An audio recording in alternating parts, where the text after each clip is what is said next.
હું પણ યાર રાજાને ભલામણ કરતો છે મારી દીકરીને કોઈ હેણા ન બોલે.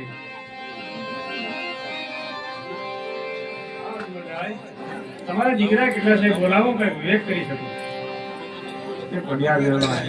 મારે 3 દીકરી છે, મારે એક પુત્ર નથી. શું વાત કરો છો?